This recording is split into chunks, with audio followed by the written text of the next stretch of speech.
अस्सलाम वालेकुम। आज हम सफ़र करने जा रहे हैं एक ऐसे मुस्लिम मुल्क की तरफ जिसने सदियों तक दुनिया की तारीख पर अपना असर कायम रखा। एक ऐसी सरजमीन जहां से मुसलमानों ने तकरीबन 600 साल तक हुकूमत की और जिसे दुनिया आज भी बहादुर लोगों की सरजमीन के नाम से जानती है। जी हां, आज की इस डॉक्यूमेंट्री में हम बात करेंगे टर्की की। आज पूरी दुनिया में लाखों लोग तुर्किया घूमने की ख्वाहिश रखते हैं। कोई यहाँ की खूबसूरत मसाजिद देखने आता है, कोई तारीख के निशानात और कोई यहाँ की जदीद जिंदगी से मुतासिर होता है। हालिया दिनों में पाकिस्तान और इंडिया के दरमियान कशीदगी के दौरान भी तुर्किया का नाम काफ़ी खबरों में रहा, क्योंकि तुर्किया ने खुलकर पाकिस्तान की हिमायत की, जिसके बाद इंडिया में भी उस पर काफ़ी रद्दअमल देखने को मिला। उस वीडियो में हम सिर्फ इस्तांबुल तक महदूद नहीं रहेंगे, बल्कि आपको ऐसे शहरों और मकामात की सैर करवाएंगे जिनके बारे में बहुत कम लोग जानते हैं। साथ ही ये भी देखेंगे कि यहाँ के लोग किस तरह जिंदगी गुजारते हैं और गैर मुल्की लोग किस तरीके से तुर्किया की नेशनलिटी हासिल करते हैं।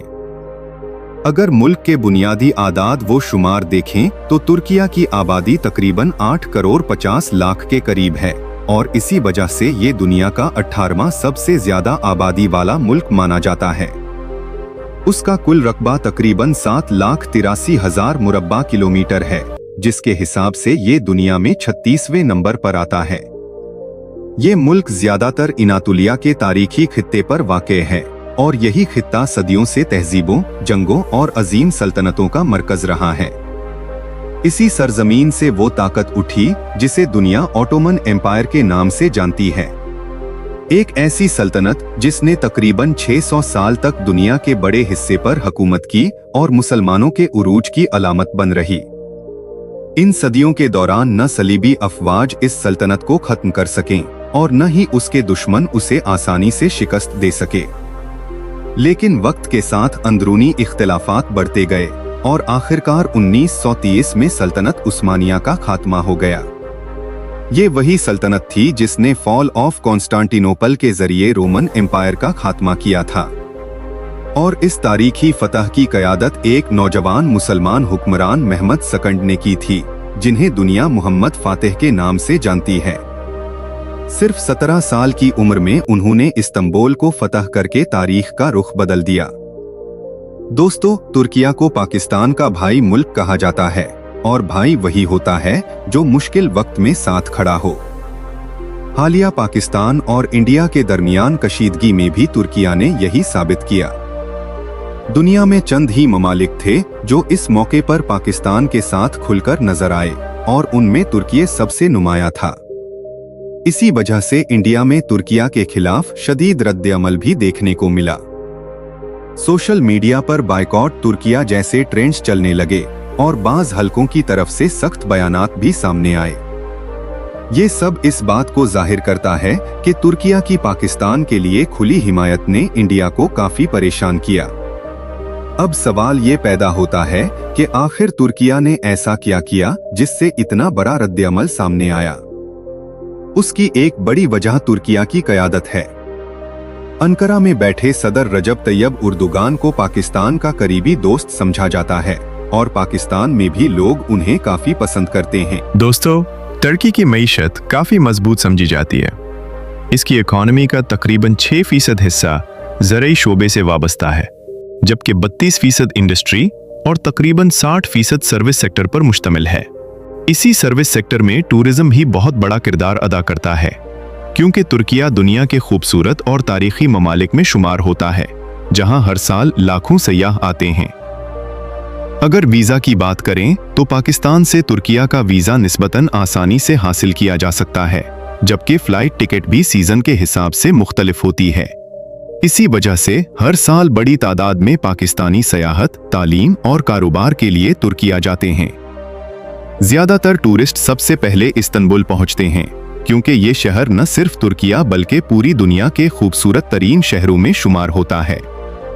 इस्तांबुल एयरपोर्ट भी दुनिया के जदीद तरीन एयरपोर्ट्स में शामिल किया जाता है, जहां रोजाना हजारों लोग आते जाते हैं।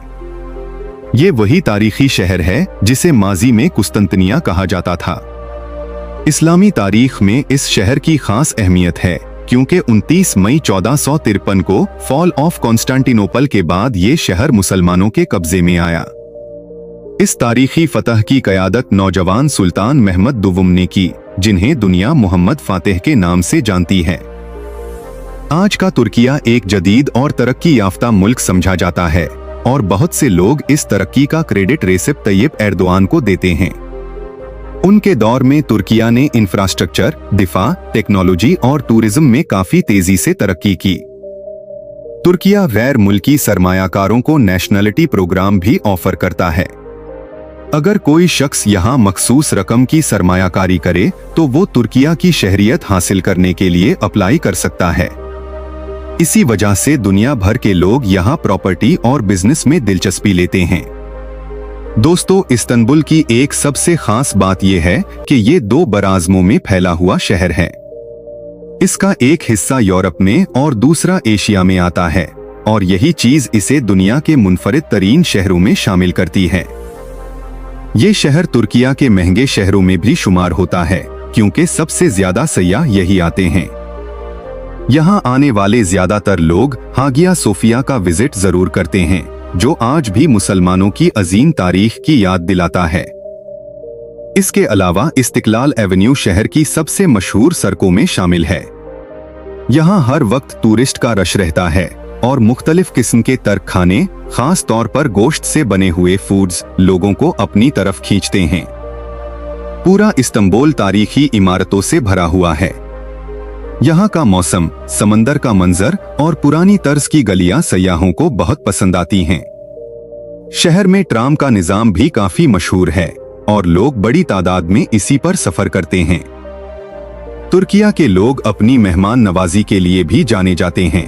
खास तौर पर रमजान के महीने में ब्लू मॉस्क और आया सूफिया के दरमियान मौजूद बड़े खुले एरिया में लोग खानदानों के साथ जमा होते हैं, एक दूसरे के साथ खाना शेयर करते हैं और यही चीज उनकी खूबसूरत रिवायात को जाहिर करती है। इन्हीं ड्रामों के बाद बहुत से लोग सल्तनत उस्मानिया और उसके बहादुर किरदारों के बारे में जानने लगे। अर्तुरुल से मंसूब मज़ार सोहुत में मौजूद है, जहां हर साल बड़ी तादाद में लोग जाते हैं। इसी तरह सल्तनत उस्मानिया के बानी उस्मान फश्त का मज़ार बुरसा में वाक़े है। ये शहर अपनी तारीखी इमारतों, खूबसूरत माहौल और उस्मानी दौर की निशानियों की वजह से खास अहमियत रखता है। जो भी सयाह बुरसा आता है वो ग्रैंड बाजार बुरसा का रुख जरूर करता है, जहां पुरानी तर्ज की दुकानें, रिवायती चीजें और तर्क सकाफत का खूबसूरत रंग देखने को मिलता है। यही वो चीजें हैं जो दुनिया भर के लोगों को तुर्किया की तरफ खींचती हैं। अपनी राय कमेंट में जरूर बताइएगा और अगर आप हमारे चैनल पर नए हैं तो सब्सक्राइब और वीडियो को लाइक करना न भूलिएगा। अगली वीडियो तक के लिए अल्लाह हाफिज।